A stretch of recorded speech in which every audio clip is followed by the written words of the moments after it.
कहानी की शुरुआत फ्रांस के एक शांत ग्रामीण इलाके के एक पुराने घर से होती है। इस घर की छत के नीचे चूहों का एक बहुत बड़ा कुनबा रहता है, जिसका नेतृत्व डैंगो करता है। डैंगो का बेटा रेमी दिखने में तो एक साधारण चूहा है, लेकिन उसकी आंतरिक दुनिया बहुत अलग है। जहां उसके भाई एमिल और बाकी चूहों के लिए भोजन का मतलब केवल पेट भरना है, चाहे वह कचरा ही क्यों न हो, वहीं रेमी के लिए भोजन एक अनुभव है। रेमी के पास सूंघने की एक दैवीय शक्ति है। वह हवा में मसालों की खुशबू पहचान सकता है और विभिन्न स्वादों को जोड़कर कुछ नया बनाने का जुनून रखता है। वह अक्सर इंसानों के घर में घुसकर टीवी पर फ्रांस के सबसे मशहूर शेफ ऑगस्ट गस्तेव को देखता है। गस्तेव की मशहूर किताब एनीवन कैन कुक रेमी के लिए किसी धर्मग्रंथ की तरह है। गस्तेव का मानना था कि खाना बनाना केवल अमीरों या इंसानों का विशेषाधिकार नहीं है, एक महान कलाकार कहीं से भी निकल सकता है। बिछड़ना और पेरिस की रहस्यमयी गलियां। एक दिन रेमी और एमिल उस घर की रसोई में मसाले चुराने की कोशिश करते हैं, लेकिन घर की बूढ़ी मालकिन को उनका पता चल जाता है। वह अपनी बंदूक से उन पर हमला कर देती है। भगदड़ मच जाती है और पूरा चूहा परिवार अपनी जान बचाने के लिए पास की नदी में नावों और लकड़ियों के सहारे भागता है। इस अफरातफरी में रेमी अपने परिवार से बिछड़ जाता है। वह गस्तेओं की किताब पकड़े हुए सीवर की अंधेरी और ठंडी गलियों में अकेला रह जाता है। भूखा और हताश रेमी जब अपनी आंखें खोलता है तो उसे गस्तेओं की आत्मा या उसका एक काल्पनिक रूप दिखाई देती है। वह उसे ऊपर जाने के लिए प्रेरित करती है। जब रेमी ऊपर पहुंचता है तो वह दंग रह जाता है। वह दुनिया के सबसे खूबसूरत शहर पेरिस में है और उसके ठीक सामने गस्तेव का भव्य रेस्टोरेंट है। लिंगुइनी का प्रवेश और सूप का चमत्कार। रेस्टोरेंट के अंदर जाने पर रेमी देखता है कि गस्तेव की मृत्यु के बाद वहां का माहौल बदल गया है। अब रेस्टोरेंट का मालिक स्कायर है, जो एक लालची और छोटे कद का इंसान है। उसी समय अल्फ्रेडो लिंगुइनी नाम का एक लड़का वहां आता है। लिंगुइनी गस्तेव की एक पुरानी प्रेमिका का बेटा है और उसे वहां साफ सफाई की नौकरी मिल जाती है। लिंगुइनी को खाना बनाने का कोई अनुभव नहीं है। एक शाम सफाई करते समय वह गलती से सूप का एक बड़ा बर्तन गिरा देता है। उसे ठीक करने की कोशिश में वह उसमें बेतरतीब सब्जियां और पानी मिला देता है, जिससे सूप पूरी तरह बर्बाद हो जाता है। ऊपर छत की जाली से यह सब देख रहे रेमी को रहा नहीं जाता। उसका कुकिंग का जुनून जाग उठता है। वह नीचे कूदता है और चुपके से उस सूप में सही मसाले, क्रीम और जड़ी बूटियां मिला देता है। जब यह सूप एक मशहूर फूड क्रिटिक को परोसा जाता है तो वह इसकी तारीफों के पुल बांध देती है।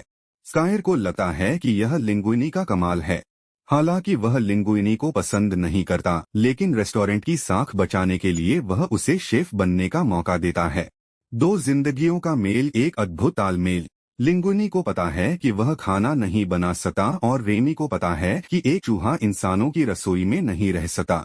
दोनों के बीच एक अनकहा रिश्ता बनता है।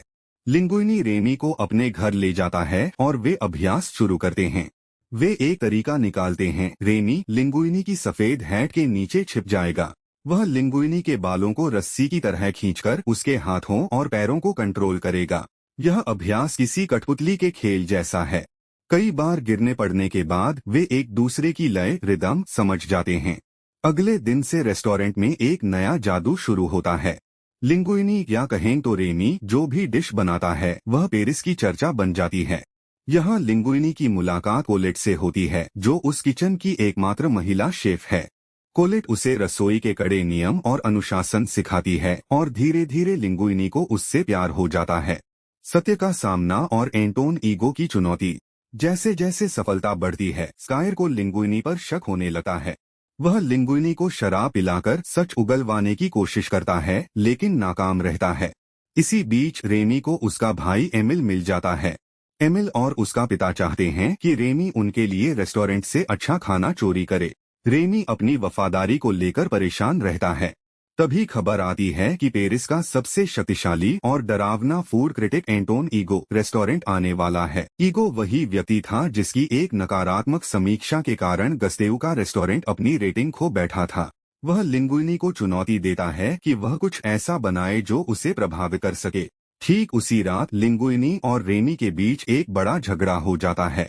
लिंगुइनी को लगता है कि अब वह खुद एक बड़ा शेफ बन गया है और उसे रेमी की जरूरत नहीं है। गुस्से में रेमी अपने पूरे चूहे परिवार को बुलाता है और रेस्टोरेंट के गोदाम को लूटने लगता है। लिंगुइनी उन्हें रंगे हाथों पकड़ लेता है और रेमी को हमेशा के लिए बाहर निकाल देता है। महान बलिदान और रतातुई का जादू। अगली शाम जब ईगो रेस्टोरेंट में बैठता है तो लिंगुइनी पूरी तरह टूट चुका होता है। उसे अपनी गलती का एहसास होता है। ठीक उसी समय रेमी वापस आता है।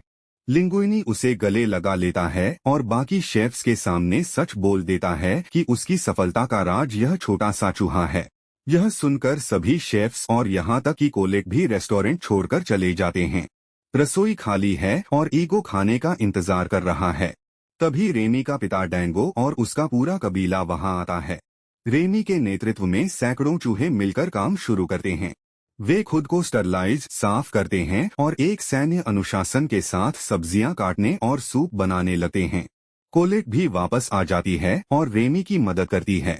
रेमी ईगो के लिए रतातुई बनाने का फैसला करता है। यह एक साधारण डिश है जिसे आमतौर पर किसान खाते हैं। जब ईगो उसका पहला निवाला लेता है तो फिल्म का सबसे भावुक दृश्य आता है। वह स्वाद उसे उसके बचपन की याद दिलाता है जब उसकी माँ उसे चोट लगने पर प्यार से यही खाना खिलाती थी। ईगो का अहंकार टूट जाता है।